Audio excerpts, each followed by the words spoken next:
So this is my start, is I start Muldraugh. This plays here, these two. And if you haven't got everything you need by then, you can check this building. This building's a little bit more risky, just because it's a lot bigger, zombies will start in there more likely. And it's just that little bit darker. But you're looking for, or at least I look for, nails, saw, hacksaw, club, hammer, pickaxe, hammer, ball peen, claw, and then anything else is a bonus. I usually get a box of nails, potentially 1 or 2 saws from here. Occasionally I'll get pickaxe, sledge, club, hammer, double hammers, axe from here, which is like the Gen Fac warehouse. So the best way to approach it is run across this way.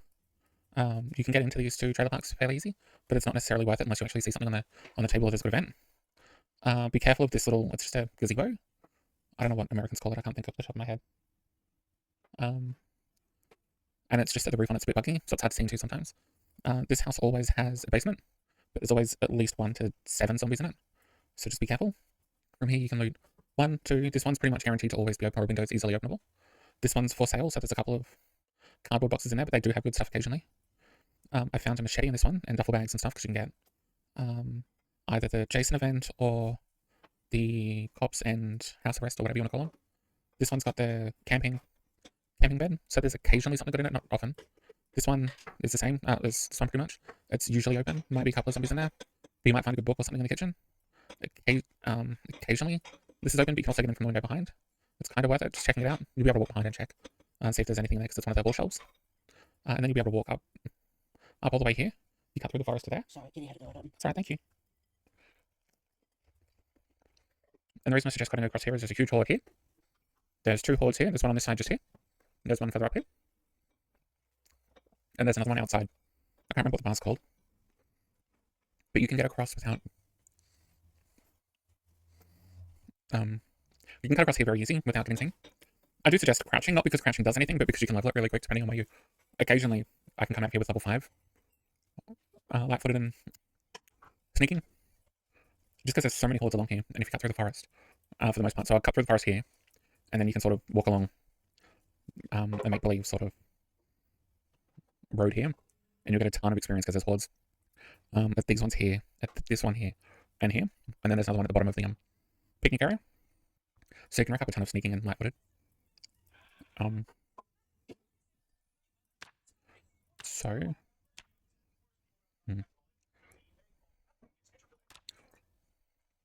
It's about here-ish that you can cross fairly safely, or at least I've managed to. This one's always open with the storage container, but the storage container's always got wood. So you're guaranteed to get into this one, and there might be about 4 zombies at most, so you can just pull them out and kill them. Because there's no hordes around here. All you need is a hammer or any other tool, and you can break the door down from behind. And get in that one. And then I usually run across here, because these are some produce warehouses. They might have some produce in there, not really though. It's mainly just to drink out of the tap. There's a well here, but the amount of times I've had this one, that is, this was alarmed, I think, 3 out of the 5 times I went there.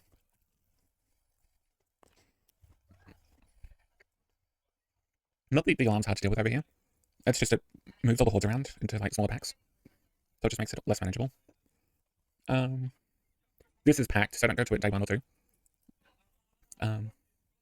There's hayfields here. So if it's really late and you need to sleep, you can sleep in one of them. Around this one very, very safely. There is occasionally zombies in here, ranging from, well, probably 1 to about 15. But they're spread throughout all the buildings, so they're not unmanageable to deal with. And there's a little shed that might have something good. But all the bunkers, I've never found anything good in any of the barracks. This is where I got my current cows from. And you might find something good in the barn if you don't find animals, so it's worth checking out. There's a couple of zombies there, but you can just pull them to the window, and they'll jump it, so you can fence fight them easy. Then I run down here. There's a little food shack here that might have a zombie in it, and you might have a zombie event along the road here. So you just gotta be aware of zombies. There's a chance for cows in here, sheep, pigs, or chickens. But this is usually fairly manageable. I think at most I found 6 zombies in this house. But again, there's a bunch of fences you can pull them to and kill them with these. There might be something in this barn. There's usually something good in the shed. And then from there, I like to walk on the roads as much as possible. just because it's more likely to spawn events. So I'll walk down here. I'll cut across the field here because there's huge swarms of zombies around here. So there's some at these 3 houses, some here at this barn, and then usually a pack here. So you can usually sneak over to this shed here from that road. And there'll be a couple of zombies there, but you can pull them into the field to kill them. There's usually some goody loot. This house is usually relatively clear. There's a trash can out the front. Never, like, always check the trash cans. Never forget to check them. And then you can sort of go wherever you want from there. But I'll usually base up here. I try and take the helicopter here. Around here somewhere. If you're lucky or, like, pulling huge packs of zombies and carting them around, now you can do that pretty safely on these fields here, so you can get into these houses. But I would never step foot across this road, because this place is just a foresty nightmare. And then I head up here, because there's a chance for animals here, or at my barn.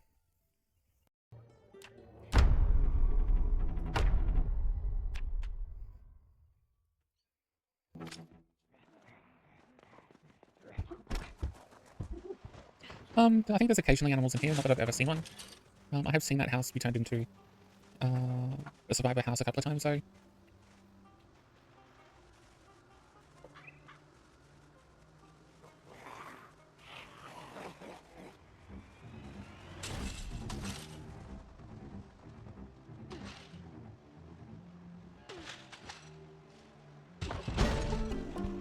Are you sneaking on that footing? What are we going here?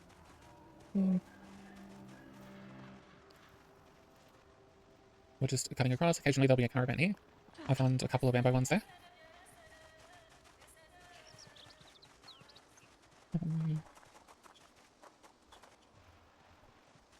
Yeah, it's just that carport that's a pain in the ass. I want the curtains. We'll take the needle. Hello, Mittens. What you doing? We'll take that. And that'll do.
The reason I run in the warehouses is because it stops any potential grabbing from any of the zombies, so you'll be able to run through them reasonably safely, especially with the walkthrough function, and it'll automatically open the garage door, which will allow light in, so you can actually see how many zombies are there.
And that's what I do for my start, and that's what, 1 day, 10 hours. Don't really need to worry too much about axes, because you'll get napping up super quick to get the stone one. Especially since it's a lumberjack. It'll be a lot more efficient than if I didn't. You don't always get that sort of loot, but I'd say it's probably a 40% chance to get a club hammer from my experience.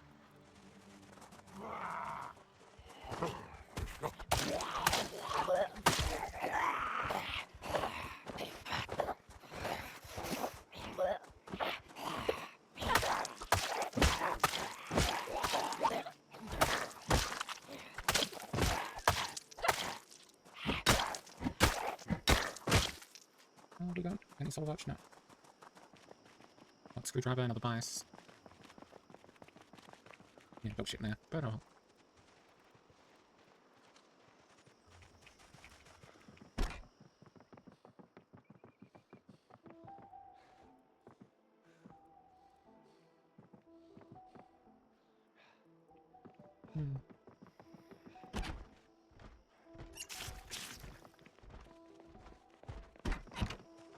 Yeah, there's no way I want to fight whilst I'm this exhausted, so. But yeah, that's my start, and you can see why I like it. I mean, there might be a better one, but I doubt it for the time being, unless there's one that guarantees you animals. Even then, I don't think having a guarantee of animals is worth giving up that sort of loot. Not when you can trap bunnies very easy at this time of year, and level fishing at the same time. Yeah, that's what I do, but you could go to the barn early, check it out, you could wait for the helicopter to go to Phallus, you could go to West Point, you could go, I've seen Curtis go all the way over to Ekron from here. He's gone past Ekron because there's a mansion up past it. It's got some... I've seen Curtis go from here and there. He's gone... Ekron, he's gone all the way up to here before. So, like, you've got everything you need. The world is your oyster at that point, right? I mean, if you really wanted to, you could go from here all the way to Echo. And then clear it out. It's just you've got a way better starting. A loot pool that, you know, might speed you up to get some of the animals that can spawn there quicker.